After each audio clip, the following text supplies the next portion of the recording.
Nicole, un solo consejo, abrígate bien.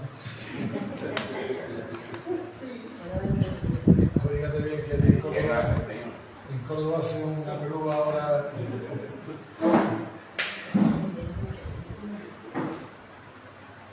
El Señor está en control de todo. Bueno, pues encantado de estar de nuevo aquí. Decía Marcela que yo iba a contar muchas cosas, voy a contar pocas cosas, si no podía compartir la palabra. Y la verdad es que tengo una palabra importante que creo que es buena y de alguna manera resume pues lo que Dios está haciendo en México, porque vamos a hablar de los milagros y allí es un milagro todos los días. Todos los días tengo la oportunidad de vivir un milagro nuevo, como tenemos todos el milagro de levantarnos por la mañana y respirar, ya es un milagro. Y luego pues el poder ver su mano poderosa en todo momento, pues todavía te hace entender más que no hay nada mejor que obedecer a Dios, que servir a Dios y hacerlo de la forma que Él le agrada, que es en obediencia a su palabra, en obediencia a sus planes, en obediencia a lo que Él tiene ya preparado de antemano para cada uno de nosotros. Y cuando Él nos lo revela y nosotros aceptamos ese reto de querer cumplir su voluntad, la verdad es que es un milagro.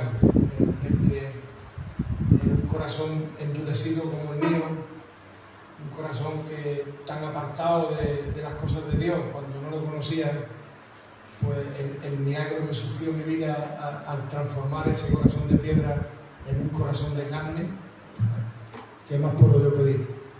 Ya lo demás, todo lo ha hecho Él, yo ya no he hecho más. A partir de que yo le dije sí al Señor, todo lo demás es obra suya.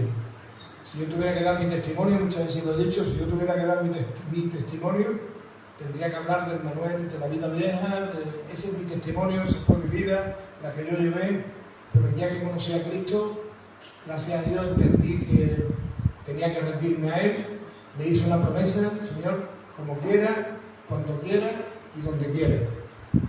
Y han pasado muchos años y esa promesa sigue en pie porque Él me da fuerza para hacerlo.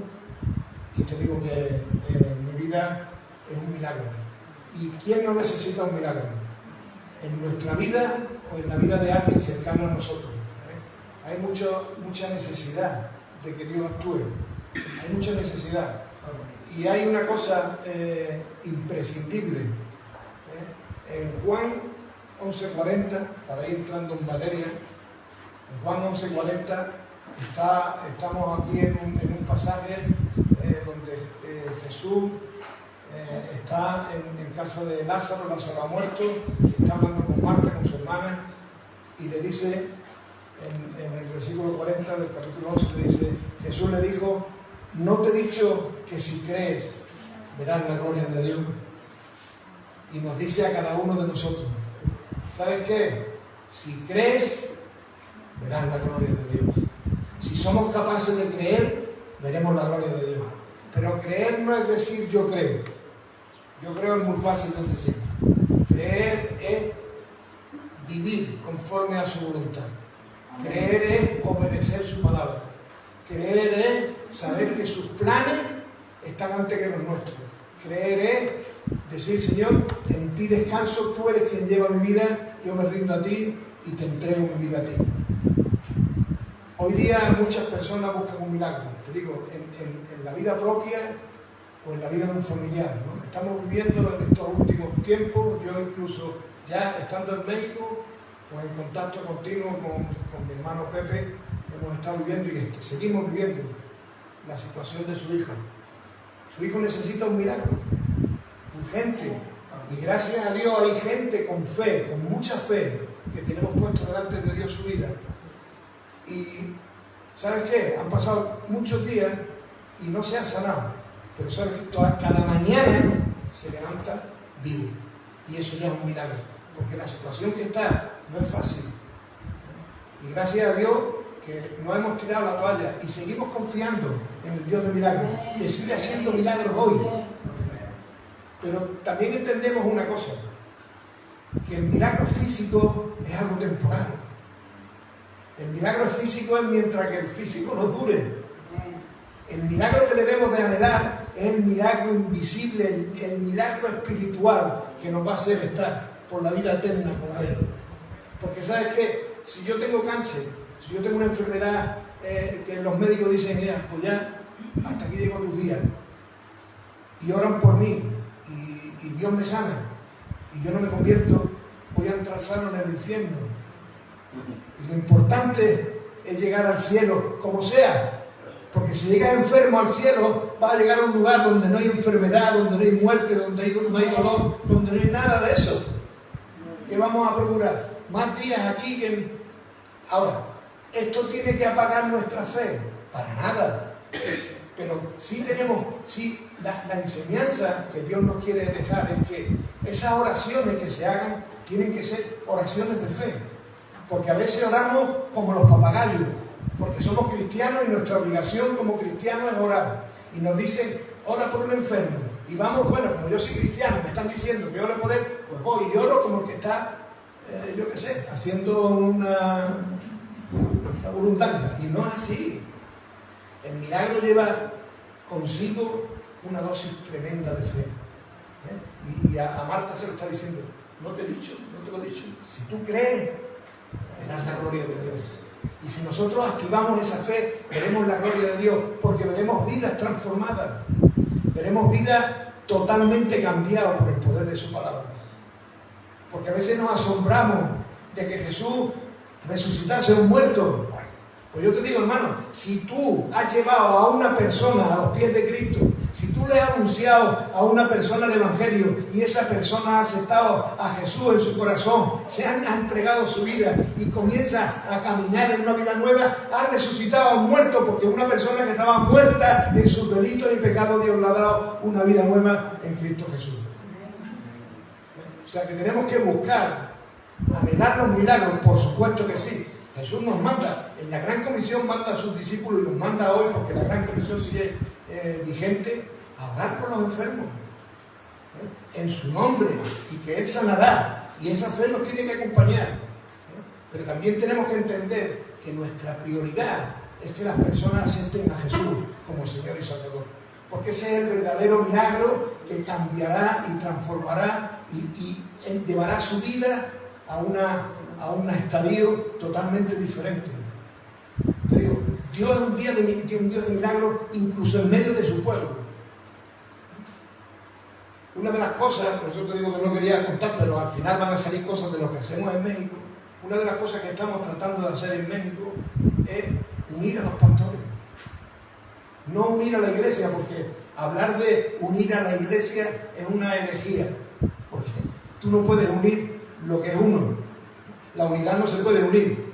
Y solamente hay una iglesia, que es la iglesia de Jesús. No hay una. Hay muchas denominaciones, hay muchas congregaciones, hay mucha gente que se llene de lo que tú quieras. Pero la iglesia de Cristo es una. Él vendrá por su iglesia, no vendrá por la nuestra, vendrá por la suya. Y el hacer entender a las personas que estamos equivocados cuando nos creemos superiores. No, pues yo soy pentecostal, pues yo soy bautista. Y la Biblia nos habla, ¿no? ¿Murió algún pentecostal por ti? ¿Murió algún bautista por ti? ¿O algún, yo no sé ni cómo se llaman las marcas de la iglesia? ¿Algún metodista por ti? No, por nosotros murió Jesús. Por nosotros murió Jesús. Y Él es autor y el consumador de esa fe que necesitamos para creer que los milagros están hoy día. Jesús se enfrenta, nos enseña en su palabra muchas cosas, ¿no? En Marcos 9 están los discípulos. De vez en cuando Él le daba cancha a los discípulos para enseñarles, porque Él no lo hacía por luego decir, vosotros no podéis, yo sí, porque soy más. No. Todo lo que hacía Jesús era un hombre con propósito, ¿no? Y todo lo que hacía tenía un propósito detrás, ¿no? Y habla a partir del versículo 14, de un muchacho que estaba endemoniado. Marcos 9, a partir del versículo 14. Y los discípulos, cuando habían visto a Jesús, que Jesús oraba por los enfermos, Jesús oraba por los endemoniados, Jesús oraba por las personas que estaban afectadas de alguna manera, y Dios los sanaba. Y ellos, en el nombre de Jesús, porque Jesús les había dicho que lo tenían que hacer así en su nombre, pues están intentando de sanar a este hombre, y no había manera de echar fuera ese espíritu. Entonces el padre, desesperado, como buen padre, ¿no?, diciendo: pues mira, he ido a tus discípulos y ellos no han sido capaces de sanarlo. Y fíjate que Jesús no va y lo sana. Jesús le dice: ¿tú crees que yo puedo hacerlo? Fijaros la importancia de la fe. Le pregunta al padre: ¿tú crees que yo puedo hacerlo? Porque al que cree, todo es posible. ¿Y sabe lo que dice este hombre? En la necesidad, dice: yo creo, pero ayúdame en mi incredulidad. Y esa fe, esa actitud de confrontar nuestra fe a la hora de orar por alguien, la tenemos que tener. Porque en nuestro corazón hay todavía mucha incredulidad. Te digo, hacemos muchas cosas por religiosidad, pero a veces no tenemos esa fe suficiente como para que Dios actúe. Y Dios es soberano. O muchas veces descansamos y bueno, yo voy a orar por ti, pero el Señor es el que tiene que obrar. Hay que aprender a hacer bien las cosas. Hay un pasaje que a mí me fascina, a mí me fascina toda la vida de Jesús, ¿no? Hay un pasaje que a mí me fascina, que está en Lucas 5, cuando Jesús sana al paralítico que bajan por el tejado. Y fíjate que tú primero ponte a pensar en la situación de lo que Jesús va a hacer en ese momento. Estaba rodeado de los fariseos, de los escribas, la religión estaba alrededor suyo. Luego había un montón de gente, me imagino todos los amigos del dueño de la casa estaban dentro. Y en la multitud de gente que habían ido detrás de Jesús, estaban en la puerta porque no podían entrar, y allí llegan 4 chavales con un paralítico que imaginaron, yo no sé si lo habéis visto nunca desde esa perspectiva, pero el paralítico, ¿te imaginas lo desesperado que estaría el hombre? ¿Qué no vería el paralítico en la vida de esos 4 chavales cuando se dejó convencer? Cuando le dijeron: mira, hay una persona que te puede sanar. Y eso que a este hombre le hubiera resultado chino, diría: oye, pues la verdad es que yo conocí antes a José. Mira, José era uno de los que llevaba la camilla, ¿no? Y el paralítico era uno de su barrio, que se había drogado con él incluso. Y decía: pues la verdad es que el que me está hablando ahora no es el José que yo conocía.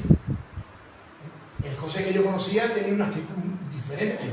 Y ahora, ¿por qué viene de esta manera? Y seguramente la vida de esos 4 jóvenes que el paralítico conocía les había impactado de tal manera que confió en ellos y dijo: adelante, donde me queráis llevar, me lleváis.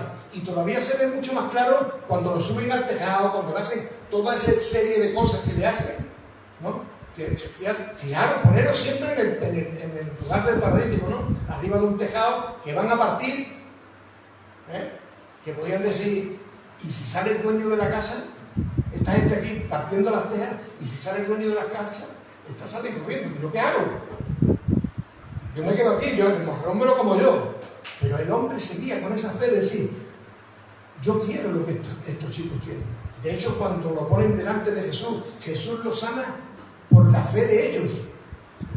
Lo sana por la fe de los chicos que lo llevaban.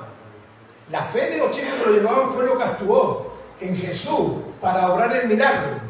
Y fijaros que lo primero que hace Jesús, porque Jesús, te digo, que era un hombre con mucho propósito en todo lo que hacía, lo primero que hace cuando mira al paralítico, le dice: tus pecados te son perdonados.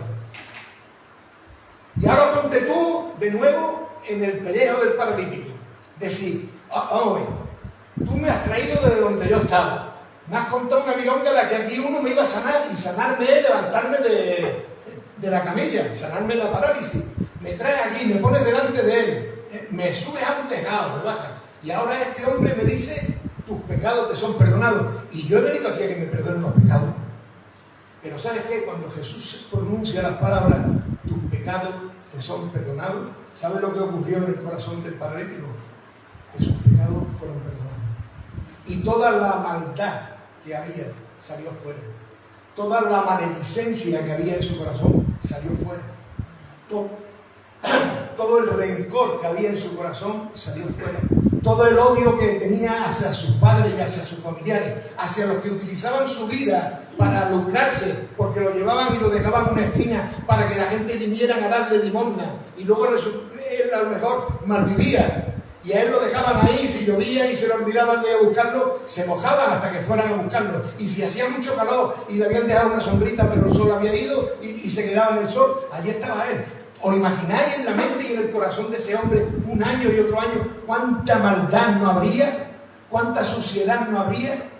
Pero cuando Jesús le dice, tus pecados te son perdonados, y él recibe el perdón de pecados y se libera de todo eso, seguramente ya no hubiera necesitado más. Ya no hubiera necesitado más. Se hubiera conformado seguir siendo paralítico, pero con el corazón que ahora tenía. Ahora amaba, ahora tenía un corazón distinto. Ahora había ocurrido un milagro invisible, que es el perdón de pecados, pero que la había liberado de una manera que ya él no se acordaba de la necesidad física, porque él había recibido el verdadero milagro, no el que iba buscando, sino el que realmente necesitaba. Es importante entender que la parte espiritual del milagro es lo que es realmente poderoso delante de Dios, porque es lo que nos lleva a la vida eterna. No pierdas la oportunidad cuando te digan, ve a orar por un enfermo, antes de orar por él, hablarle de Jesús. Hablarle de las buenas nuevas del Evangelio. Decirle, Jesús te puede sanar, o no.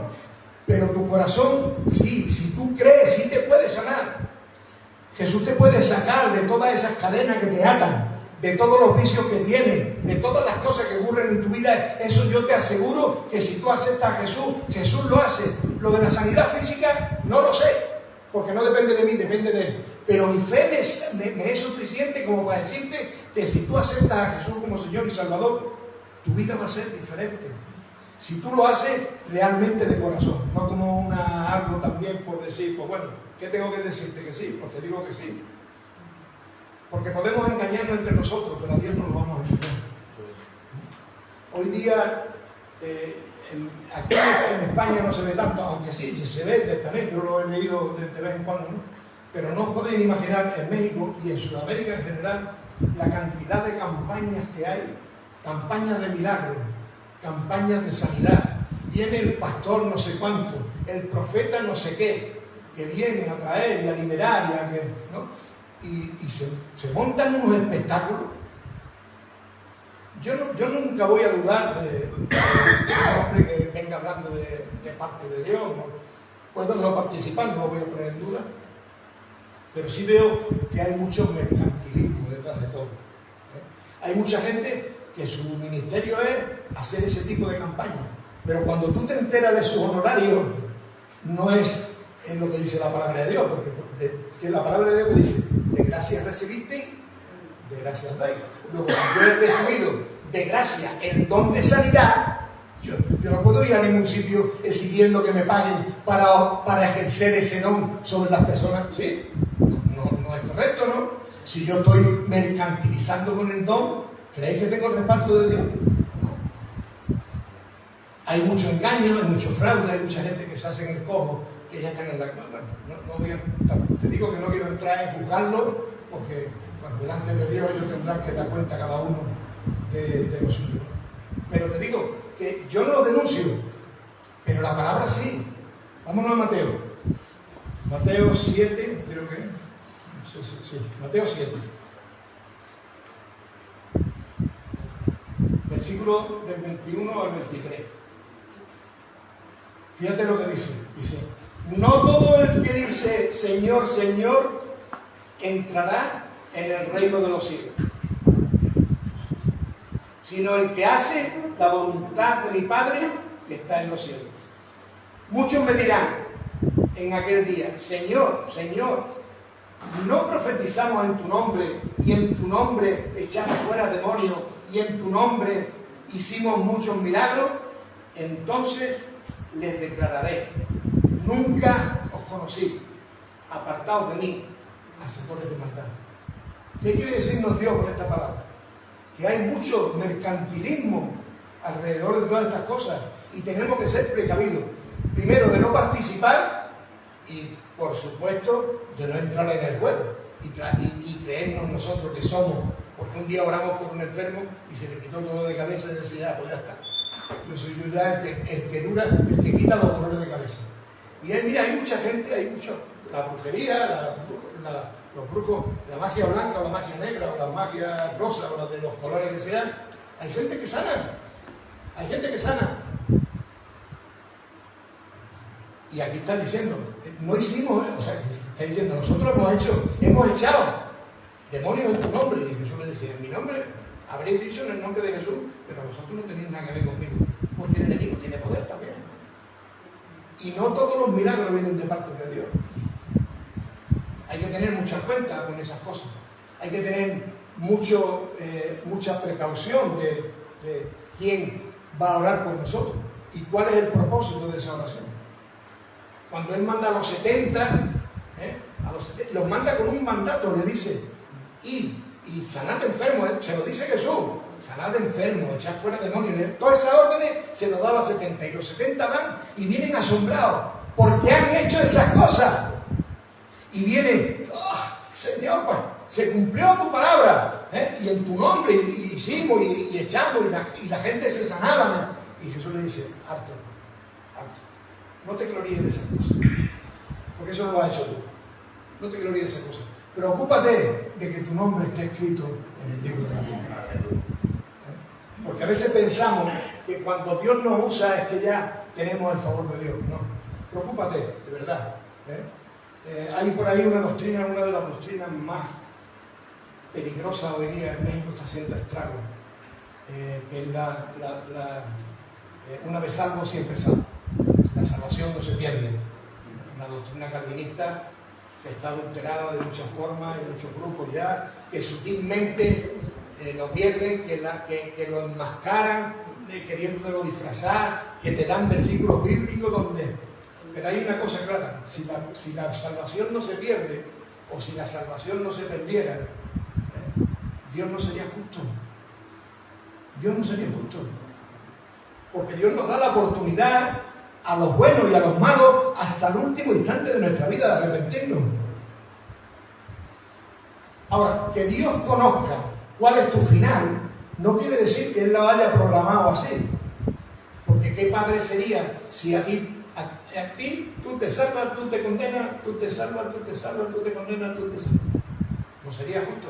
¿Qué necesidad hubiera habido de que hubiera venido Jesús? Si ya estuviéramos predestinados de antemano, unos para ser salvos y otros para ser condenados, ¿para qué tuvo que hacer? Encarnarse Dios mismo en hombre, sufrir todo lo que sufrió, por culpa nuestra, no por la suya, por su amor hacia nosotros, no por nuestro amor hacia Él, por su amor hacia nosotros, que es continuo, que Él nos quiere mostrar ese milagro diario. ¿Habrá mayor milagro que el creador de los cielos y de la tierra, el que con su voz dijo hágase y todo se hizo, el que está sobre todas las cosas, que cuente con alguien con uno de nosotros? Que en vez de mandar al arcángel Gabriel o a cualquiera de las huestes espirituales, te diga, José, vámonos para adelante. Hoy tengo yo enfrente, tengo enfrente. ¿Habrá privilegio más grande? Pero eso es un milagro. Eso es un milagro porque cualquiera de nosotros, yo creo que la inmensa, creo que todos, ¿no? Nuestro corazón era muy distinto al corazón que ahora tenemos de parte de Dios. Porque hay una promesa en el Antiguo Testamento que dice, y cambiaré vuestro corazón de piedra y os daré un corazón de carne capaz de amar. Gloria a Dios por ese milagro que un día ese corazón duro, ese corazón lejos de la voluntad de Dios, ante su presencia y diciéndole, Señor, hasta aquí llegué y me rindo, y que Él hiciera esa transformación en nuestro corazón, que nos sacara de muertos en delitos y pecados, nos diera una nueva vida en Cristo. Por gracia soy salvo por medio de la fe. Esos son los milagros que tenemos que anhelar. Esas son las cosas que en nuestro corazón deben de estar grabados con fuego para que se realicen. Tenemos que rehuir a las sanidades físicas, tenemos que rehuir a orar por los enfermos. No, pero hasta para eso, ponte a cuenta con Dios. No lo hagas de cualquier forma. Entiende que el milagro no viene de tu oración, el milagro viene del amor de Dios, del corazón de Dios. Y el propósito de Dios solamente lo conoce Él, no lo conocemos nosotros.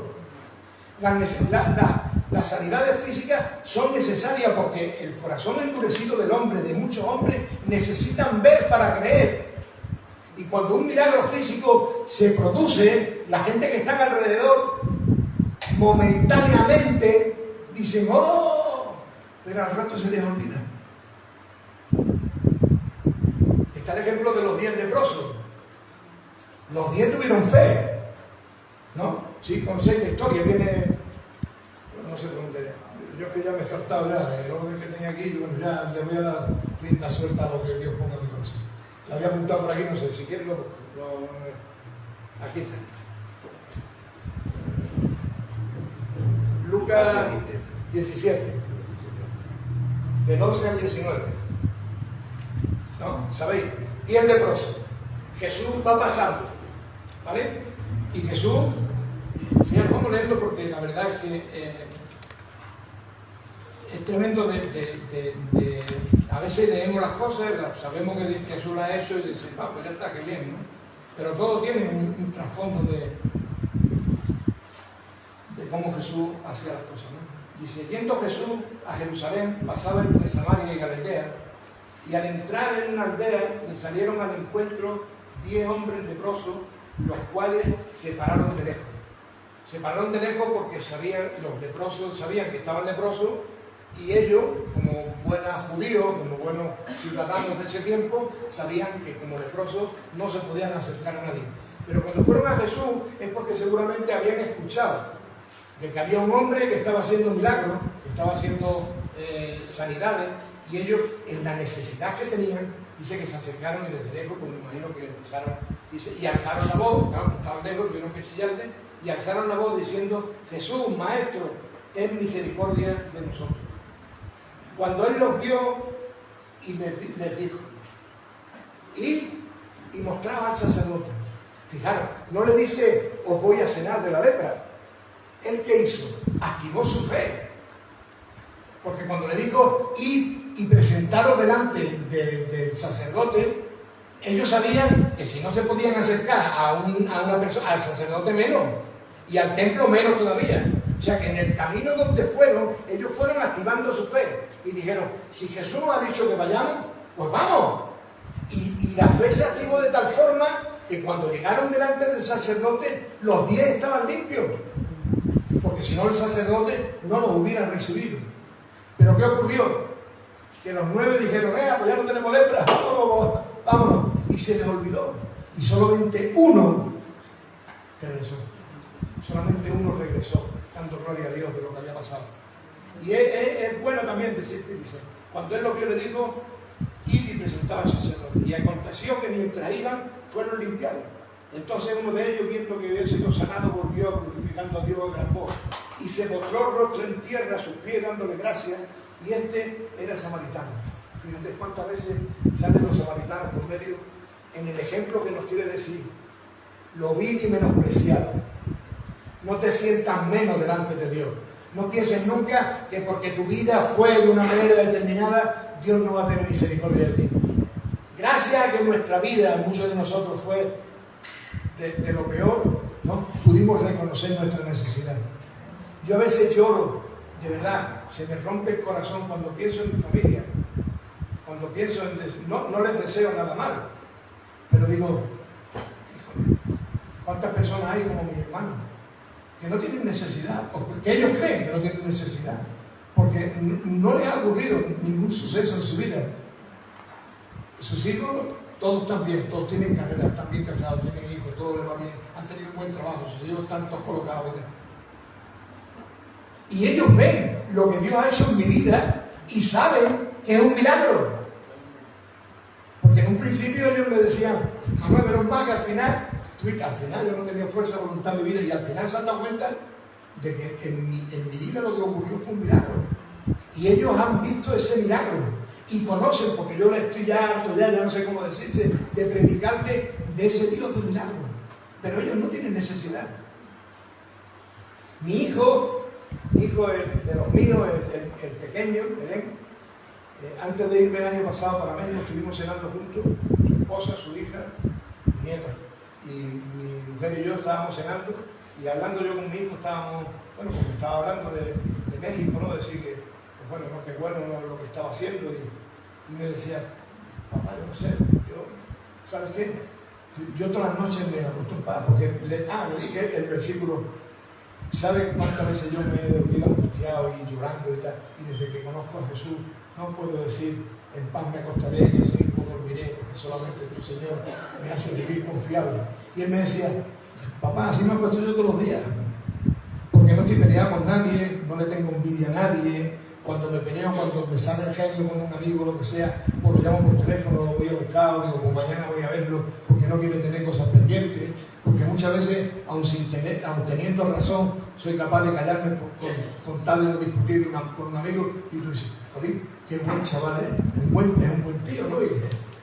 Y lo ves como se comporta como padre, como esposo, como hijo, y tú dices, oh, pero le falta mucho. Le falta mucho. Por eso dice, bienaventurados los que reconocen la necesidad espiritual, porque el reino de los cielos les pertenece. Es triste cuando estas cosas, cuando me acuerdo de esas cosas, de verdad que se me entristece el corazón, porque, bueno, yo creo que sí, sí que estoy sudando.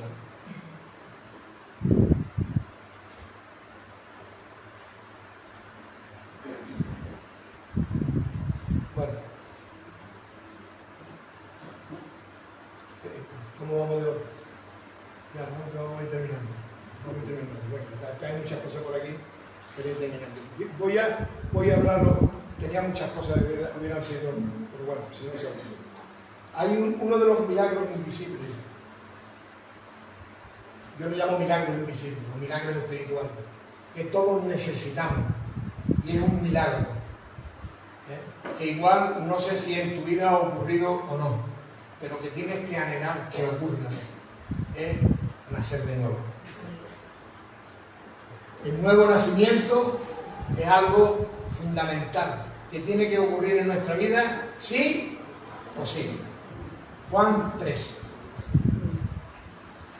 Podemos conocer mucho de la palabra, podemos ser eruditos de las cosas de Dios, conocer del plan de Dios, conocer mucho de Jesús, no sé. Este hombre Nicodemo no era un judío cualquiera. Nicodemo era un fariseo de los principales, un hombre que se había criado desde chico en la sinagoga, que conocía el plan de Dios, pues mejor que sabía de la venida del Mesías. ¿Qué os voy a contar? No que no supiera este Nicodemo. Y tiene un encuentro con Jesús, y dice en el capítulo 3 de Juan, versículo 1, dice, había un hombre de los fariseos que se llamaba Nicodemo, un principal entre los judíos, y este vino a Jesús de noche y le dijo, Rabí, sabemos que has venido de Dios como maestro, porque nadie puede hacer estas señales que tú haces, si no está Dios con él. O sea, dice, tú eres alguien especial de parte de Dios. No lo está reconociendo como el Mesías, no lo está reconociendo como ese Cristo que él anhelaba de que viniera, porque ellos esperaban, volvemos a lo mismo, ellos esperaban una liberación, ¿cómo? En la carne, igual que los milagros, anhelamos un milagro en la carne, pero Dios ha venido a darnos algo muy diferente. En el reino de Dios todo es totalmente diferente, todo es el contrario de lo que nosotros podamos pensar, ¿no? Respondió Jesús y le dijo, de cierto te digo. Ahí me parece que son 7 veces, ¿no? 7 veces son, creo, que Jesús dice, de cierto. Cuando lo de las 7 veces me un poco en duda y mirando, porque no lo tengo yo, no lo he dicho. Pero cuando Jesús dice de cierto, está diciendo, ojo, te voy a hablar una verdad espiritual que es trascendente a tope, que la tienes que saber sí o sí. De cierto te digo que el que no naciere de nuevo no puede ver el reino de Dios. Y ahora, la historia nuestra de venir a la iglesia, de aceptar a Jesús, ¿en qué consiste o qué esperamos? Estar en la vida eterna con Cristo, ¿no? Ese es nuestro fin. Por eso venimos a la iglesia, por eso hemos aceptado a Jesús, por eso caminamos como hijos de Dios, porque queremos terminar delante de la promesa que Dios nos está hecho en la vida eterna, en la Jerusalén celestial, por los siglos de los siglos, con nuestro Señor, en toda la historia. Y Él te dice, si no naces de nuevo, no puedes ver el reino de Dios. O sea, ni tan siquiera verlo. Sigue diciendo, Nicodemo le dijo, ¿cómo puede un hombre hacer esto siendo viejo? ¿Puede acaso entrar por segunda vez en el vientre de su madre y nacer? Porque te digo, todo lo vemos desde el punto de vista lógico. Y a Dios no podemos entenderlo con una mente lógica. A Dios hay que entenderla con una mente, ¿cómo es? Teológica. No lógica, es teológica. Las cosas de Dios son inexplicables para nosotros.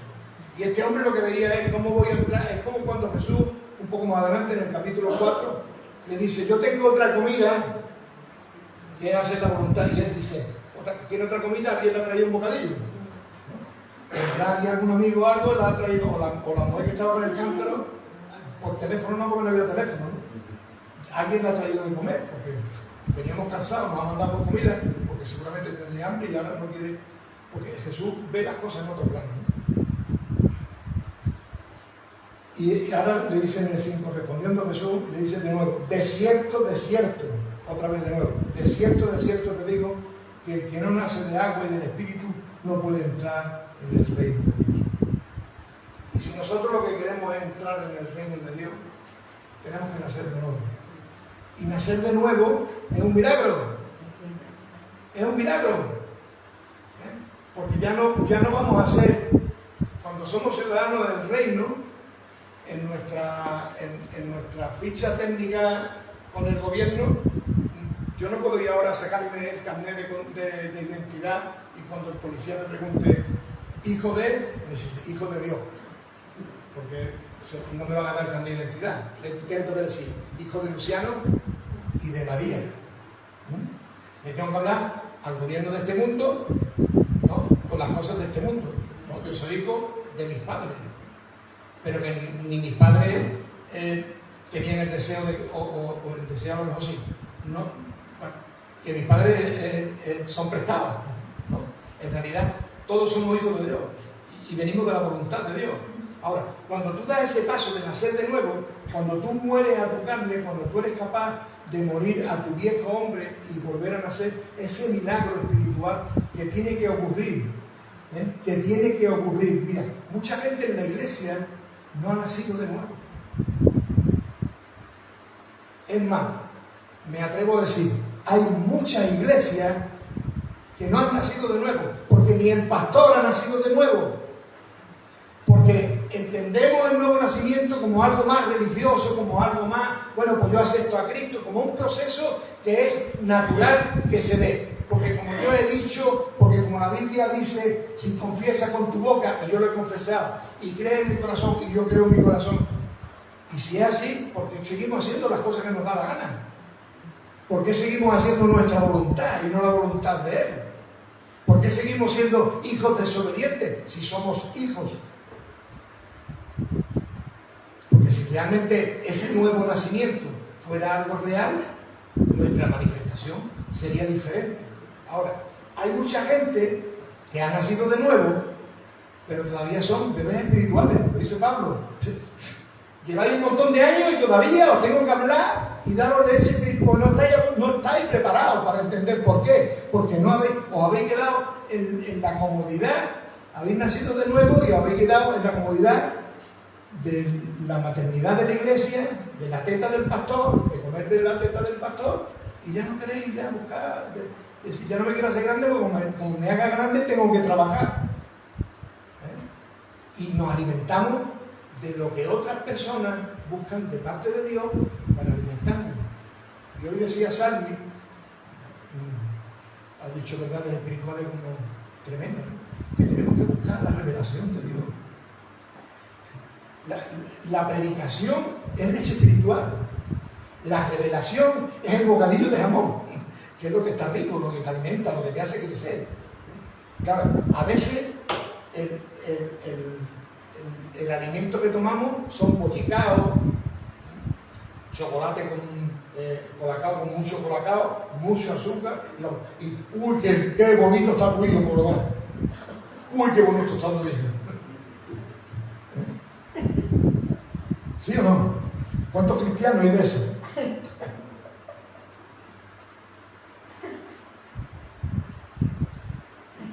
Nacer de nuevo es un milagro y alimentarse correctamente es otro milagro que ocurre diariamente. Porque dice la palabra de Dios, no solo de pan vive el hombre, sino de toda palabra que sale de la boca de Dios. Fijaros, ¿habéis pensado alguna vez ese versículo? De toda palabra que sale de la boca de Dios. Cuando tú lees la Biblia, las palabras que están aquí salieron un día de la boca de Dios para las personas que escribieron la palabra, que recibieron un rema, que se recibieron una revelación y la escribieron. Pero lo que tú estás leyendo aquí es lo que ha escrito Juan, lo que ha escrito Mateo, lo que ha escrito Lucas, que necesitamos que de nuevo se revierta y se convierta en esa palabra rema espiritual, y que el espíritu de la palabra transforme nuestra vida y nos haga no solamente nacer de nuevo, sino luego crecer de una forma correcta. ¿Sí? Entonces, no sé, en la situación que estáis, pero si no habéis nacido de nuevo, tenéis que anhelarlo de todo corazón. Eso no es algo que se aprenda, eso no es algo que se estudie, eso es algo que tú tienes que desear en tu corazón. Pero que sepas que tiene un riesgo, que tiene un costo que pagar. Se nos va Nicola a Córdoba. Ella tiene que pagar un precio. Ella no puede decir ahora, uy, qué bueno, ya no tengo a mi padre y a mi madre, a nadie que me diga nada, estoy aquí sola. No, es una responsabilidad para ella. Ahora más que nunca, que ellos no están, ahora más que nunca, todo lo que me han enseñado lo tengo que poner en práctica. Y de nada vale el que estemos aquí orando por ella, que estemos, si no, ella no se ata los machos y vámonos para adelante. Te va y de maravilla, porque eres especial, eres una niña especial. Bueno, ya no eres tan niña, eres una muchachita especial de parte de Dios. Sabes que te amo muchísimo y te voy a echar mucho de ver. Pero bueno, también me echa todo el mundo como hoy. Así que cuando nos veamos lo vamos a reír. Hermanos, anhelemos nacer de nuevo, ¿verdad? Como algo necesario. Si no naces de nuevo, no puedes entrar en el reino de Dios. Grábatelo. Si no naces de nuevo, no puedes entrar en el reino de Dios. Y si no entras en el reino de Dios, ¿dónde te quedas? ¿Qué es lo que hay fuera del reino de Dios? Ponle tú el nombre que quieras. Pero yo quiero entrar en el reino de Dios. Y quiero que tú entres. Y te digo, Dios tiene un plan para tu vida. Para la vida de los que están ahí, que no los conocen, tiene un plan contra más para nosotros que estamos aquí, en su iglesia, buscándolo y anhelando de todo corazón el poder dar ese paso de fe. Así que te invito a dos cosas. Una, vamos a orar por el hijo de Pepe, pero con fe verdadera. Vamos a orar por su esposa, por la esposa del hijo, por toda la familia, por Pepe, que su fe no tambalea. Que ocurra lo que ocurra, su fe no tambalea. Vamos a confiar en ese Dios que hace milagros, pero de verdad, con fe, una fe genuina y verdadera, porque Dios sigue haciendo milagros hoy día. Amén. Hoy día sigue haciendo milagros físicos, pero anhelemos sobre todas las cosas que los milagros invisibles ocurran en nuestra vida. Amén. Que el perdón de pecados sea algo real en nosotros. Que el ministerio de la reconciliación es otro de los milagros invisibles. La reconciliación. Eso es un milagro. Que el Dios de los cielos se rebaje a nuestra altura y venga a reconciliarse con nosotros. Y a veces nosotros creemos que no somos nada. Y te hablo, no de nosotros los que estamos en la iglesia. Él quiere reconciliarse. Mira, con nosotros se reconcilia a través de Jesús. Pero ahora a nosotros nos nombra embajadores suyos para que vayamos en su nombre a reconciliar al mundo con Él. A decirle que el Dios de los cielos se quiere reconciliar contigo. Al que tú ofendes, quiere venir a darte un abrazo y a decirte que te ama. Porque Dios nos amó cuando estábamos muertos con nuestros delitos y pecados. Dios no nos amó el día que entramos en la iglesia. Dios nos amó cuando estábamos en la calle, muertos en nuestros delitos y pecados. En ese momento Dios nos amó y ya empezó a montar alrededor nuestro un sinfín de cosas. A cada uno nos llegó de una manera diferente, pero nos llevó al sitio donde Él se pudo presentar delante nuestra y nosotros tuvimos que dar el paso de fe. Pero cuando nosotros dimos ese primer paso de fe, ¿cuántos pasos nos había dado el día? ¿Cuántas veces no lo habíamos desechado? ¿Cuántas personas nos habían puesto en nuestro camino y nos habíamos reído de ellos? Y Él siguió insistiendo, ahí afuera no hay ningún caso perdido. Por todos los que están ahí fuera murió Cristo Jesús en la cruz del Calvario. Por todos los que están ahí fuera perdidos murió Jesús. Y hoy vamos a celebrar, porque es una celebración lo que vamos a hacer hoy. La muerte de Jesús para nosotros es un gozo, es una celebración que hoy vamos a hacer en su nombre. Y vamos a darle la gloria y la honra que Él tiene por ese acto de amor que hizo. Como hombre, siendo 100% Dios, que se despojó a sí mismo en todo. Y como siendo un hombre como tú y como yo, aguantó. A Él le dolían los palos, no te creas que no le dolían. A Él cuando le clavaron la lanza en el costado, híjole, lo que tuvo que sentir. Cuando le pegaron los latigazos que me tenían que haber pegado a ti y que tenían que haber pegado a ti, imagínate con las pinchos esos que te desgarraban la espalda, imagínate cómo le dolía. Él no se puso la capa de Superman.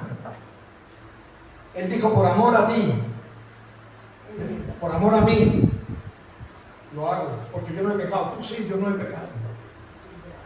Y por amor a nosotros, se hizo pecador. No, se hizo pecador, no se hizo pecador. Cargó con nuestro pecado.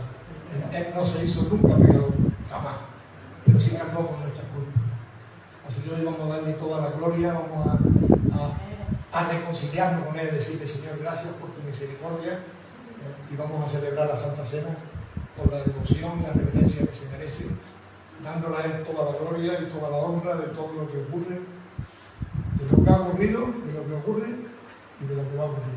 Con la seguridad de que Cristo viene pronto. Viene pronto. Amén. Viene pronto. Hoy falta un día menos que ayer. Hoy falta un día menos que ayer. Fijaros, ¿no? Es curioso. La última vez que estuve aquí creo que lo dije también. ¿Os acordáis? Lo dije. Digo, voy a ser profeta. Y di esa profecía. Hoy falta un día menos.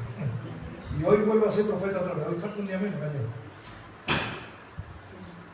Dentro de un rato, quién sabe. En el momento estamos aquí. Pero yo anhelo ser arrebatado. Y decir como Pablo, nosotros los que vivamos cuando Cristo venga, lo recibiremos en gloria. Lo veremos venir y nos gozaremos. Estaremos un día, uno en Mazagón, yo, otro en otro lado, y de pronto diremos qué ocurre y de pronto lo veremos aparecer. ¡Gloria a Dios! Aquí está el novio. Y viene por mí. ¡Qué alegría!, ¿no? Y ese anhelo debe de estar en nuestro corazón todos los días de nuestra vida. Hasta que un día cuando nos vemos los labios, nos durmamos y dijimos, bueno, pues cuando me despierte, me despierto con Él. Así vivió Pablo y fue capaz de decir, sed imitadores de mí, como yo lo soy de Cristo. Porque el temor reverente que yo tengo por perder esa salvación, que muchos predican que no se pierde, me hace mantenerme firme en el camino todos los días de mi vida. Y estar gozoso en la tribulación. Por eso, si viene una enfermedad a ti, a un familiar, estate gozoso. Pablo no lloraba en el calabozo, cantaba alabanza y decía, gloria a Dios, en lo más profundo y en ese gozo en su corazón, Dios actuó. A Pedro le ocurrió lo mismo. En el gozo es donde Dios se manifiesta. Gracias, Señor. Sí. Gracias por tu palabra. Tu palabra que es un milagro en nuestra vida, Señor. Tu palabra que nos transformó, igual que con tu palabra, tú hiciste el universo, también tu palabra cuando llegó a nuestros corazones, comenzó a transformar ese agua del Espíritu Santo derramado sobre nuestro corazón, fue ablandándolo de tal manera que nos diste un nuevo corazón. Y si lo tenemos hoy día es por tu amor, por tu misericordia, no por lo que nosotros merecíamos, sino porque tu amor va mucho más allá de todo ello. Ayúdanos a anhelar, si no hemos nacido de nuevo, anhelar que ese nuevo nacimiento sea una realidad en nuestra vida. Que podamos, Señor, caminar en espíritu y en verdad, adorarte de esa forma que tú deseas.